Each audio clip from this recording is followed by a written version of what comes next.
welcome to episode 10. So we are basically picking up right where we left off. So it is the very next morning and they are just sitting down for some breakfast. They're going to have just a little sisterly chit chat, get caught up on their evenings and all of that. And I snapped a few screenshots while I was at it. So we're basically starting where we left off in episode 9. Oh, Fanaza. Ooh. Aw, cute little hug for the sisters. Alright, and then Evangeline's going to be going off to work soon. Nicola's going to go off to work soon, so I'm going to have her freshen up, and then she's going to psych herself up just so that she's in the right mood for what she has to do. Look at them being good little... They're being good sisters, just chit-chatting with each other, getting along.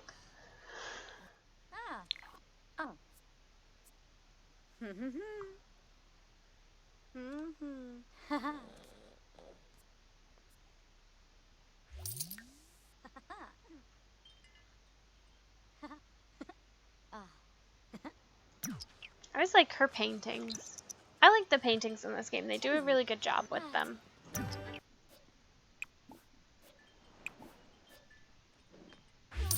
Okay, now she needs to do that. Okay, so she passed her audition. That's cool. That means Nicola got the gig.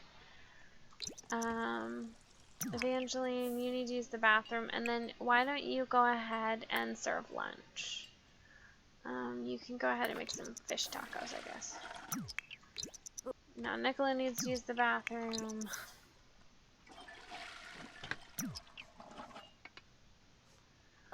Okay. And she wants to level up her writing skills, so we'll pin that. Alright, and then when she gets a chance, she's going to go ahead and harvest all of these. She's going to harvest all the mushrooms. Nothing else is really harvestable. What happened to the...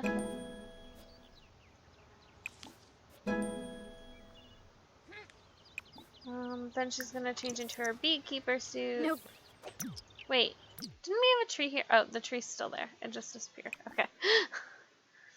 Go ahead and collect the honey and then collect the beeswax.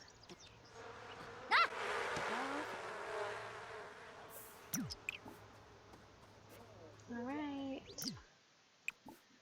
You can remove the beekeeper suit now. And then you want to level up your writing skills. So I am going to send you into your room. And you're going to resume writing your poetry book. You can put away the leftovers since nobody's eating them.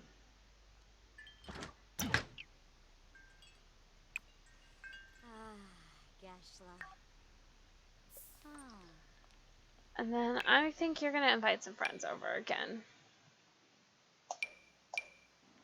So I'm just having them have like a little friend hangout. They're doing some stuff around the house. This section of the video is not super action-packed, but I wanted them to be able to spend some time with their friends and kind of hang out and stuff, because I don't usually take time to do stuff like that in my Sims games. Nerby.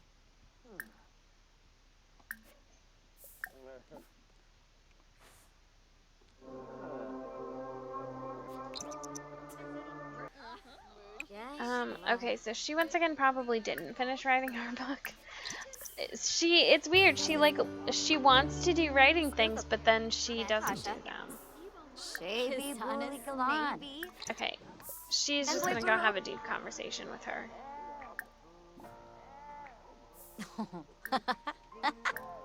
Ooh. Why is she uncomfortable? I guess she doesn't like Sterling very much. Whoa. Who was she just flirting with? Because it looked like she was flirting with Sterling. Chobaba Exinoy. Vush. I don't like this. I don't like this at all. Parfase Schwoz. Teeps Parfase Horrid. Kimba Darfy. Gosh of Unkim Panipa Sports.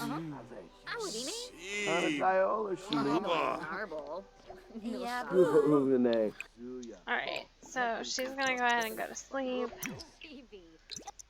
Actually, why don't you go sleep in here? I feel like Nicola would be like, listen, you two can go ahead and share my bed. You know, she's pretty self-absorbed, but I think Nicola would actually, you know, pay enough attention to her sister to do that. Or, you know, Evangeline would just demand it. I don't know. And then I'm gonna have Evangeline make breakfast because I feel like she's the type of girl that would make breakfast for someone if they spent the night at her place.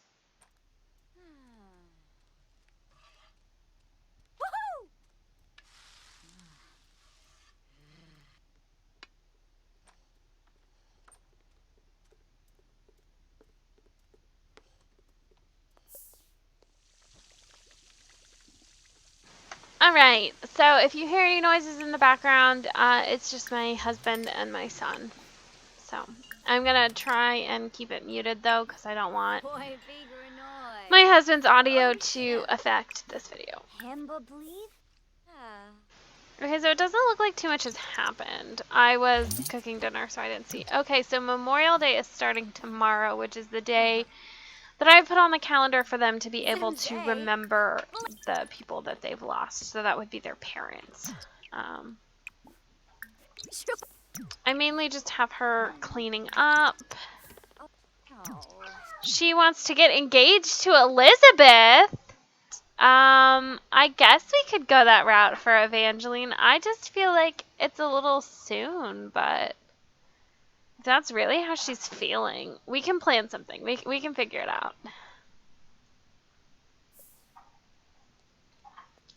But first, before you can do anything, Evangeline, you have to finish your stupid poetry book because you still haven't finished it yet. You're not doing anything till you finish that book. Okay. Sterling is wondering if I want to go over to his house and hang out. Okay, so he is definitely reaching out to Nicola a little bit more this episode, so maybe their relationship isn't dead yet. I don't know how I feel about that. Maybe he is feeling insecure because Evangeline is now in a relationship and she seems really happy, and maybe he's now turning back to Nicola because he can't have who he wants. I don't know. I'm not going to pretend to know what he's thinking, but I think it's a little strange.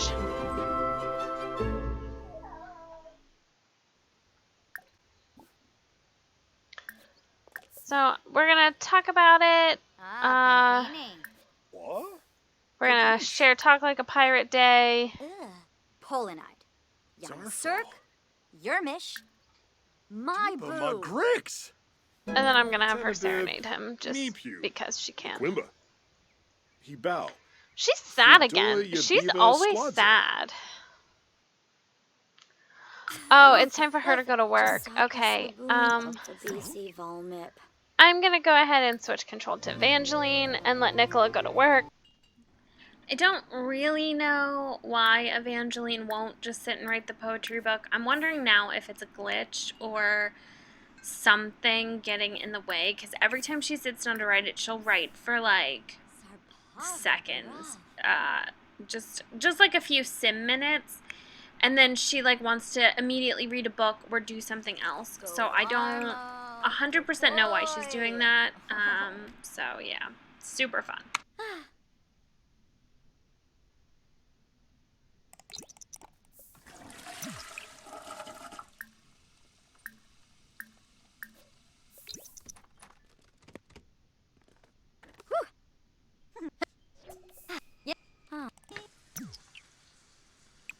And then I think I might just have her scrap it, and I'll start with something new. I guess we could try and write something different. So let's do another short story.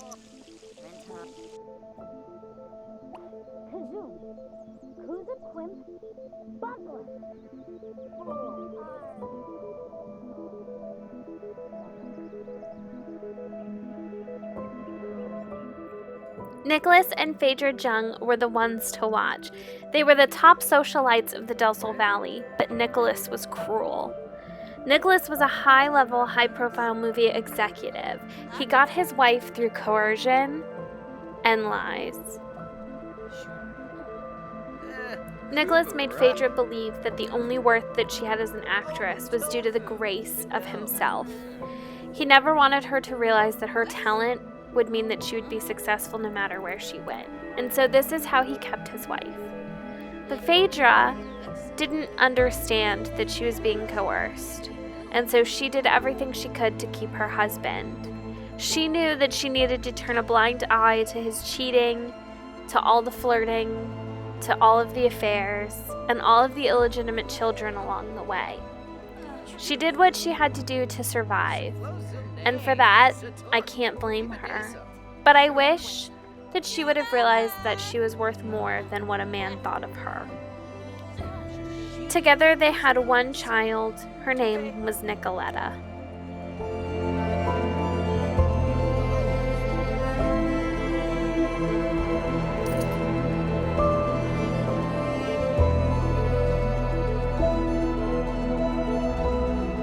Nicoletta took after her mother to become an actress. She was classy, smart, a high-caliber actress. She grew up seeing the way her father treated Phaedra, and she sort of grew up thinking that it was the way that that's supposed to be. So Nicoletta married her dad's friend, Peter Johns. Peter was a doctor. He was either a surgeon or a chief of surgery. She was not really sure.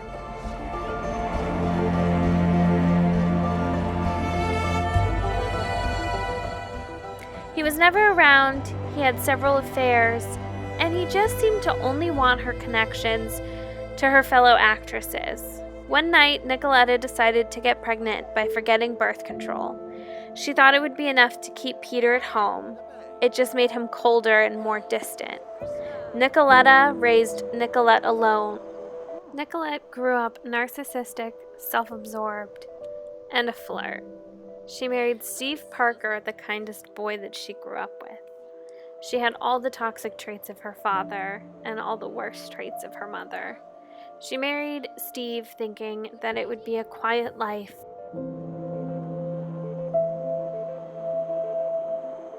Steve loved Nicolette with all of his heart, but Nicolette had several affairs.